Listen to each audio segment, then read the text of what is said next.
नमस्कार साथियों, मैं सुंदरम पटेल स्वागत करता हूं आप सभी का अपने इस यूट्यूब चैनल पर। कैसे हैं आप लोग बताइएगा। और मॉक टेस्ट बढ़िया से दे रहे होंगे और तैयारी कर रहे होंगे यूपीएसआई का 2025 का। तो संडे को मॉक टेस्ट होते रहते हैं, टेक्स्ट बुक पे भी होता है। टेक्स्ट बुक का तो सैटरडे को होता है, ऑली बोर्ड का होता है शुक्रवार को, और आरडब्ल्यूए का और टीडब्ल्यूए का होता है संडे को। ये चारों के चारों फ्री ऑफ कॉस्ट होते हैं, तो आपको देना चाहिए ये मॉक टेस्ट और अपना रिव्यू करना चाहिए कितना आप अच्छा कर रहे हैं, कौन से सब्जेक्ट में आप लैग कर रहे हैं। इन सब चीज़ों पर आपको थोड़ा एनालाइज करना चाहिए। तो इसी क्रम में जैसे संडे को आरडब्ल्यूए का मॉक टेस्ट हुआ था और टीडब्ल्यूए का भी हुआ था। आरडब्ल्यूए का बच्चे मॉक टेस्ट बहुत ज़्यादा दे रहे हैं और टीडब्ल्यूए का थोड़ा कम दे रहे हैं। इसमें थोड़ा एक रीज़न ये भी है कि टीडब्ल्यूए का जो मॉक टेस्ट है आरडब्ल्यूए से थोड़ा सा कंपैरेटिवली थोड़ा सा टफ़ आ रहा है। मैं ये नहीं कह रहा हूँ बहुत ज़्यादा टफ़ आ रहा है, लेकिन हाँ थोड़ा सा टफ़ आ रहा है, तो इसीलिए उसकी रीच थोड़ी कम हो गई है। और आरडब्ल्यूए पे तो बच्चे बहुत ज़्यादा देते हैं। बात करें अगर इसमें स्कोर की, तो मेरा हिंदी में इसमें स्कोर रहा है 32।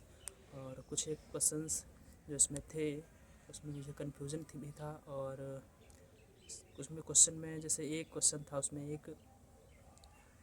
फिल इन द ब्लैंक्स का था कि उसमें कौन सा सरना भरना है। तो इसमें था अरे आप कब आ रहे हैं, तो उसमें आ रहे नहीं लिखा था, सिर्फ अरे आप कब आ लिखा था। तो वो मुझे क्वेश्चन समझने में थोड़ी सी समस्या हुई, जिससे वो गलत हो गया था। और एक था पुल्लिंग, उसमें चूज़ करना था, तो उसमें एक संतान ऑप्शन दिया हुआ था, वो पुल्लिंग होगा या नहीं। उसमें मुझे कन्फ्यूज़न थी, तो मैंने ऐसे ही लगा दिया था एक, लेकिन उसमें संतान को पुल्लिंग दे रखा था। तो मैंने देखा था, गूगल किया था, तो उसमें संतान को स्त्रीलिंग दिखाया है, लेकिन फिर भी उसमें पुल्लिंग बता रहा है उसमें ऑप्शन में।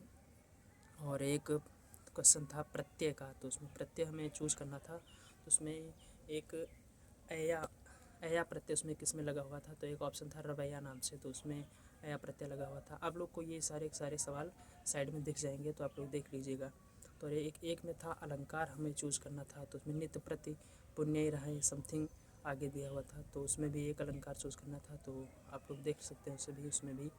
और मैथ्स का अगर इसमें बात करते हैं, तो मैथ्स में मेरे 31 बने थे। और जो क्वेश्चन उसमें आगे गलत हुए थे उसमें मैथ्स में, तो ऐसा नहीं मुझसे क्वेश्चन सारे के सारे जो होते हैं वो अटेम्प्ट सारे हो जाते हैं, और उसमें कॉन्सेप्ट वाइज देखा जाए तो सारे क्वेश्चंस मैं कर लेता हूँ। फिर भी उसमें थोड़ी सी प्रैक्टिस की कमी है, जिसकी वजह से थोड़ी सी सिली मिस्टेक हो जाते हैं। कभी कभी कैलकुलेशन में थोड़ी सी दिक्कत हो जाती है, तो जोड़ने या को मल्टीप्लाई करने में तो तभी दिक्कत हो जाती है, तो एक दो ऑप्शन उसमें से गलत हो जाते हैं। और जीएस में मेरा बना था 25। जीएस ठीक थी और लेंदी थी, मतलब पढ़ना पड़ रहा था। हिंदी में भी ऐसा था कि ऐसा नहीं था कि सवाल जो है आप बहुत आसानी से कर लेंगे, ऐसे सवाल पढ़ा और आंसर टिक कर दिया, नहीं उसमें थोड़े लेंदी थे। ऑप्शंस में एलिमिनेशन भी करना पड़ता था, ऐसे थोड़े से टफ़ ऑप्शंस थे। और रीजनिंग की बात करें, रीजनिंग थोड़ी ठीक थी, मॉडरेट लेवल की थी, ठीक थी, और उसमें 35 मेरा स्कोर हुआ था। और जो सवाल गलत हुई है उसमें भी थोड़ी सिली मिस्टेक की वजह से ही गलत हुए हैं। तो ओवरऑल मेरा स्कोर देखा जाए तो 123 सवाल सही हुए हैं और 307.5 मार्क्स मेरे बने हुए हैं। तो अगर हिंदी का डिफ़िकल्टी लेवल मैं कहूँ तो हिंदी हाँ मॉडरेट प्लस था। और मैथ्स देखो, मैथ्स भी अच्छा लेवल था, लेकिन अगर आपकी प्रैक्टिस अच्छी है तो ऐसा नहीं है कि आप इसमें 35-36 से नीचे कर पाएंगे। आप आराम से 34-35 इसमें कर सकते हैं। जीएस की बात करूँ तो जीएस में रिव्यू देना अपने आप में थोड़ा टफ़ टास्क होता है, लेकिन फिर भी अगर मैं बात करूँ तो 24 सवाल या 23 से 25 सवाल आराम से बनाने लायक थे। और रीजनिंग में तो 34-35 से 36 तक आराम से आप सवाल बना सकते थे। तो ओवरऑल स्कोर मैं बताऊं तो 310 के आसपास अगर आपका बन रहा है तो आप बहुत अच्छा कर रहे हैं, ठीक कर रहे हैं। और बाकी आप गलतियों पे अपना काम करिए, प्रैक्टिस अच्छे से करते रहिए और बढ़िया से प्रैक्टिस करिए। और जितने भी मॉक टेस्ट आ रहे हैं, रोजगार विद अंकित का हो या फिर टारगेट विद अंकित का हो या फिर टेक्स्ट बुक का हो, मेगा लाइव का, या फिर जो आपने परचेज़ कर रखा हो उसको रेगुलर आप दीजिए और उनको अपनी गलतियों को एलिमिनेट करिए, उनको चूज़ करिए, देखिए कैसे उसमें गलतियाँ आ रही हैं, उस पर आप थोड़ा करना कुछ नहीं है आपको। जैसे आपने मॉक टेस्ट दिया, उसको एनालिसिस में सिर्फ ये होता है कि आपने जो सवाल गलत किए हुए हैं या फिर जिनमें आपको समय ज़्यादा लग रहा हो उनको शॉर्ट आउट कर लीजिए और उन पर चैप्टर्स को दोबारा पढ़ लीजिए। उन चैप्टर्स को आप दोबारा एक बार रिवाइज़ कर लीजिए, बस छोड़ दीजिए, एक बार रिवाइज़ करके छोड़ दीजिए, फिर उस पर दोबारा सवाल करिए, ठीक है। तब आप देखेंगे तो वो गलती आपसे नहीं होगी।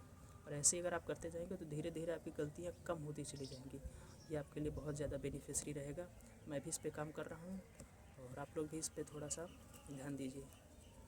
तब तक के लिए धन्यवाद आप लोग का यहाँ तक वीडियो में आने के लिए, और वीडियो को लाइक भी कर दीजिए, सब्सक्राइब कर दीजिए। ऐसी जानकारियों के लिए पाते रहिए। और यूपीआई से संबंधित मॉक टेस्ट अगर आप जो दे रहे हैं उसका रिव्यू यहाँ पर आप लोग देख सकते हैं। तब तक के लिए धन्यवाद, नमस्कार, जय हिंद।